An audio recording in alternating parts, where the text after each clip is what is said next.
자, 삼각함수 부분을 봅시다. 삼각함수는 세 개의 삼각함수가 있죠. 사인과 코사인, 탄젠트가 있는데 사인과 코사인의 그래프는 거의 동일하고요. 개형 자체의 생김새는 거의 동일하고 탄젠트는 많이 달라요. 이 구분을 잘 하셔야 되고, 다음 사인을 움직였을 때 코사인이 될 수 있고 코사인을 움직였을 때 사인이 될 수 있다는 이러한 성질들도 명확하게 좀 기억을 하고 계실 필요가 있습니다. 그래서 대부분의 성질을 공유해요. 예를 들면 어떤 걸 공유하냐면 사인 그래프 같은 경우에 자, 이런 식의 형태로 그려지는데 여기가 파이고 여기가 2파이죠. 더 그려질 수도 있습니다. 이렇게 해서 4파이까지. 마이너스 쪽도 그려질 수 있어요. 이런 식으로.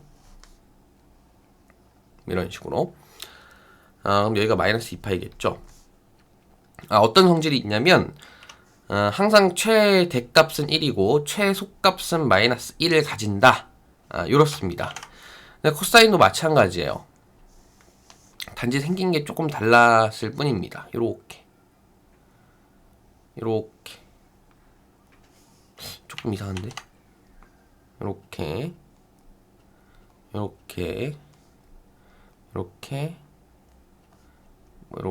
이런 식으로. 근데 지금 보면 어떤 게 되게 비슷하냐면 이렇게 위로 솟은 봉우리가 있고 아래로 내려간 이제 이런 골짜기 같은 게 있고 하는 이제 이런 형태가 반복되는 게 되게 비슷하죠. 그렇죠? 그래서 정확히 보면 요 곡선과 요 곡선은 사실 정확히 동일해요. 동일하게 생겼어요. 그다음 마찬가지로 이렇게 아래로 내려가는 이런 곡선과 이런 곡선들은 다 동일하게 생겼습니다. 이게 무슨 말이냐면 사인 함수를 평행이동시켜서 코사인 함수를 만들 수도 있고 코사인 함수를 다시 평행이동시켜서 사인 함수를 만들 수도 있다라는 거예요. 그래서 나중에 이제 미분 쪽을 또 배우면 알겠지만 사인을 미분하면 코사인이 되고 코사인을 미분하면 마이너스 사인이 된단 말이죠. 그러니까 계속 이렇게 돌고 도는 성질이 있습니다. 삼각함수끼리는. 얘 같은 경우에 뭐 사인 x라고 표현을 하고 얘 같은 경우에 코사인 x라고 표현을 할 수 있을 텐데 문제는 이렇게 이제 심플한 형태만 나와주면 좋겠지만 그렇지 않다라는 거죠. 뭐 실제로 삼각함수의 그래프 자체가 그렇게 문제화되진 않지만 만약에 문제화가 돼서 이제 나온다라고 했을 때 이 부분을 잘 연습해 놓지 않으면 나중에 문제 풀 때 좀 고생할 거예요. 그래서 어떻게 이제 좀 일반화를 시켜서 기억을 하고 있으면 좋냐면 사인 a 앞에 곱해주고 bx 플러스 c 더하기 d. 자, 이렇게 a, b, c, d 값이 변할 때에 대해서 어떻게 삼각함수가 변할 것이냐를 정확하게 알고 있는 게 중요해요. 자, 일단 a 값은 어디에 영향을 미치냐면 얘는 일단 최대에 영향을 미칩니다. 이것 때문에 최대가 딱 a만큼 바뀐다 이건 아니지만 얘가 영향을 미쳐요. 어떻게 미치냐면 원래 같은 경우에 d가 없다라고 치면 사인 함수는 이 뒤에 뭐가 오던 간에 어쨌든 정의역이 이제 2파이 구간 이상을 가지고 있다면 요 정의역이 구간을 2파이 이상 가지고 있다면 반드시 최대점이 1-1에서 나오죠. 요거만 봤을 때, 그쵸? 요거만 봤을 때 1-1에서 각각 최대 최소가 나온단 말이야. 근데 앞에 a가 곱해져 있으면 당연히 최대 최소가 최대 같은 경우에 a, 최소 같은 경우에 마이너스 a, 뭐 혹은 이게 바뀔 수도 있겠죠. a가 음수라면, 그렇죠? 아무튼 이렇게 최대 최소가 바뀐다라는 거예요.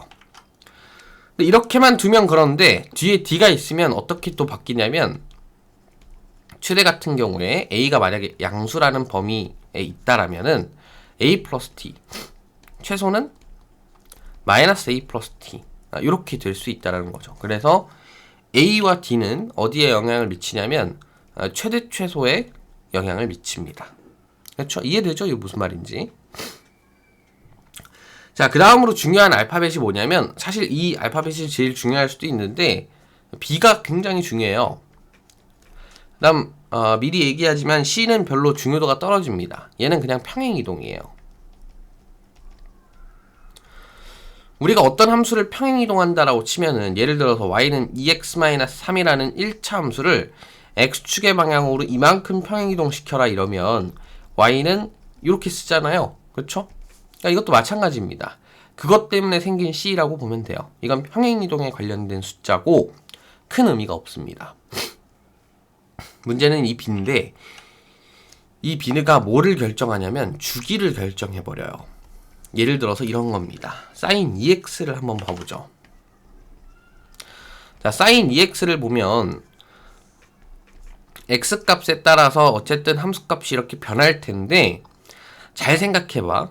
x에 파이를 넣었을 때 마치 어떤 효과를 내냐면 sin x 함수에 sin 세타라고 할까요? sin 세타라는 함수에 세타가 2파이일 때랑 같은 효과를 내죠. 즉 x가 이미 파이인 상태에서 이런 주기를 가져버린다라는 거예요. x가 2분의 파이일 때 이미 sin 세타로 치면 세타가 파이인 효과를 내는 거죠. 2분의 파이 요렇게. 그래서 어떻게 돼? 원래 함수로 치면은 이렇게 2파이가 있어서 주기가 이런 2파이인 함수가 되는데 여기가 2x가 됨으로써 주기가 파이로 줄었죠. 자, 이거를 이 숫자 2에 대해서 정리를 할 수 있습니다. 어떻게 정리를 할 수 있냐면 원래 주기가 2파이죠. 이 2라는 숫자로 나눠요. 그럼 이게 이 함수의 주기가 됩니다. 왜 여기다 쓰고 있니? 이렇게 해서 파이가 주기가 된다 이렇게 찾을 수 있어요. 그래서 이걸 일반화시켜서 어떤 식으로 표현을 하냐면 이렇게 표현을 합니다. 절대값 b분의 2파이를 주기로 가진다 이렇게 표현할 수 있어요. 주기도 이렇게 일반화를 시켜주는데 최대도 일반화를 좀 시켜주죠. 최대값은 절대값 a 플러스 t 마이너스 절대값 a 플러스 t가 각각 최대와 최소가 됩니다. 됐어요? 근데 뭐 절대값을 껴서 딱딱하게 기억하는 것보다는 조금 이제 편하게 기억을 하는 게 좋죠. 예를 들어서 sin 뭐 마이너스 2x가 나와서 이렇게 절대값을 써서 꼭 양수로 만들어줘야 된다 라는 상황에서도 굳이 이걸 마이너스를 끼고 주기를 생각하지 말고, 그쵸? 이거 왜 굳이 끼고 생각해? 어떻게 하면 돼? sin 함수는 무슨 함수예요? 기함수죠, 기함수. 바깥으로 마이너스를 꺼낼 수 있단 말이야. 이렇게 마이너스를 바깥으로 꺼낸 다음에 생각하는 형식으로 딱딱하지 않게 생각하는 게 더 중요해요. 그러니까 막 공식에 그냥 막 대입해가면서 뭐 공식이 이거니까 주기는 이거고 공식이 이거니까 최대 최소는 이거지 이렇게 하지 마시고요. 그렇게 하면 사실상 그래프를 배우는 의미가 하나도 없어요. 삼각함수에 관련된 문제를 해결할 때 삼각함수의 그래프 개형을 배우는 이유는 이걸 제발 써달라는 거야. 이게 그만큼 강력하니까, 파워풀하니까. 근데 우리가 삼각함수를 그릴 때 참고해야 될 것들을 이렇게 찾는 거예요. 최대값은 얼마인지, 최소값은 얼마인지, 주기는 얼마인지 그걸 찾아야지 그릴 수 있으니까. 그리고 항상 그래프를 그려서 판단을 하는, 어떤 뭐 판단해야 될 게 있으면 그래프를 그려서 판단하는 습관을 잘 들이시고, 그 습관을 계속 가져가다 보면 어떻게 할 수 있는 경지에 오르게 되냐면 그래프를 따로 그리지 않고 손으로 직접 그리지 않고 머릿속에서 다 그려집니다. 그러니까 궁극적으로 우리가 가야 하는 길은 그거예요. 됐죠? 자, 사인 함수, 코사인 함수는 이렇게 보고 이제 남은 건 탄젠트 함수인데 탄젠트는 좀 성질이 많이 달라요. 우선 가장 대표적인 성질이 뭐냐면 최대 최소가 없습니다. 최대 최소가 없다라는 얘기는 뭐 큰 값이 없고 작은 값이 없고 이렇다는 얘기가 아니라 무한대로 가고 마이너스 무한대로 간다 이런 얘기예요. 즉 우리가 딱 뭐가 제일 크다 뭐가 제일 작다라고 얘기를 할 수 없다 이런 겁니다. 그래프의 개형이 이렇게 생겼어요. 2분의 파이 마이너스 2분의 파이를 끼고 요렇게 얘네들을 이제 점근선으로 끼고 x는 2분의 파이, x는 마이너스 2분의 파이를 점근선으로 끼고 이런 형태로 생겼습니다. 마치 이제 3차 함수 그래프의 개형처럼 생겼죠. 하지만 3차 함수 그래프의 개형과는 조금 이제 다른 부분이 많아요. 그러니까 그냥 뭐 그래프의 개형 자체가 비슷하게 생기지 않았냐 뭐 이런 겁니다. 절대 3차 함수랑 연관지어서 생각하면 안 돼요. 어쨌든 그 다음에 이걸 딱 보아하니 또 어떤 성질이 보이냐면 이렇게 해서 이렇게 또 이거 이제 계속 반복이 될 텐데 어떤 게 보여요? 이게 0이고 이게 파이란 말이야? 어떤 게 보입니까? 주기가 얼마야? 요 간격이 얼마입니까? 파이죠, 파이. 우리 사인 함수나 코사인 함수 같은 경우에는 주기가 얼마였어요? 2파이였잖아, 그쵸? 주기가 파이입니다. 자, 사실 탄젠트 함수는 이 두 개가 다예요. 그러니까 중요하게 말할 수 있는 탄젠트 함수의 주요 성질은 이 두 개가 답니다. 그리고 아까 뭐 사인 함수는 얘기를 했는데 코사인 함수를 얘기 안 한 게 뭐냐면 코사인 함수 같은 경우에는 우함수죠. 저 대표적인 우함수입니다. 사인은 아까 기함수라고 얘기를 했었죠. 잠깐 언급을 했었죠. 그렇다면 탄젠트 함수는 뭐냐? 기함수입니다. 그래서 약간 어떠냐면 사인이랑 코사인은 서로 뗄래야 뗄 수가 없는 관계예요. 서로 뭐 연관이 없을 수가 없는 관계인데 결국에 어떤 계산적으로 쳤을 때의 엮이는 모양새를 보면 사인이랑 탄젠트랑 더 친합니다. 나중에 배우겠지만 세타가 0으로 갈 때 세타분의 사인 세타의 값이 1이라는 것을 배워요.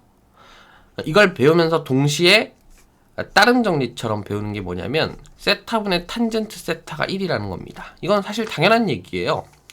왜 당연한 얘기냐면 세타 곱하기 코사인 세타분의 사인 세타잖아요. 그쵸? 탄젠트 세타는 코사인분의 사인이니까 세타가 0으로 갈 때 코사인 세타 값은 1로 가기 때문에 얘는 세타분의 사인 세타라고 얘기할 수 있죠. 그래서 마찬가지로 1이라는 건데 무슨 말인지 잘 몰라도 됩니다. 그냥 이렇다라는 거예요. 그냥 이렇다라고 뭐 실제로 이걸 배울 때도 이렇게 배웁니다. 뭐 이게 왜 이렇게 되는지 이런 원리적인 측면은 큰 의미가 없고요. 그냥 세타분의 사인 세타가 0으로 갈 때 1로 간다 이렇게 배워요. 지금 기억하고 있는 게 좋겠죠. 그렇다고 했을 때 이제 탄젠트에 대해서도 이게 성립을 한다 라고 배운다는 거는 마치 뭐라고 얘기를 할 수 있냐면 세타가 0으로 갈 때 사인 세타와 탄젠트 세타는 거의 동급이다 이런 얘기를 할 수 있다는 거예요. 그쵸? 게다가 이제 함수의 성질 같은 것도 비슷하고 이래서 실제로 어떤 계산을 하는 측면에 있어서는 사인과 코사인이 밀접한 관계를 가지고 있다라기보다는 사인과 탄젠트가 더 밀접한 관계를 가지고 있다라고 얘기를 할 수도 있습니다만 뭐 그렇게 큰 중요한 얘기는 아닙니다. 근데 사실 뭐 미분을 들어가면서 탄젠트 함수에 대한 좀 얘기가 좀 줄어요. 그러니까 사인을 미분하면 코사인이 되고 코사인을 미분하면 마이너스 사인이 되는 이런 체인룰이 있기 때문에 그러니까 사실구조라 그러죠. 이런 게 있기 때문에 뭐 이런 거에 더 초점을 맞추지 않겠어요. 그쵸? 그래서 탄젠트 함수는 좀 죽는데 재작년인가요? 뭐 아무튼 탄젠트에 대한 미분? 뭐 혹은 조금 어려운 함수에 대한 적분 이런 것들이 스멀스멀 나오고 있어요. 이제 슬슬. 그러니까 삼각함수에 대한 뭐 미분이나 이런 것들이 많이 익숙해질 대로 익숙해졌으니까 이제 슬슬 너네 좀 음지에 있는 그런 공식들도 알고 있나 한번 볼까? 이런 문제들이 슬슬 나오고 있기 때문에 제가 봤을 때는 탄젠트 함수 정말 중요하게 다뤄야 됩니다. 이제부터는. 됐죠? 그래서 이해 안 가는 부분들이 있으면 바로바로 질문을 해서 해결을 해 주셔야 돼요. 됐죠? 여기까지 합시다.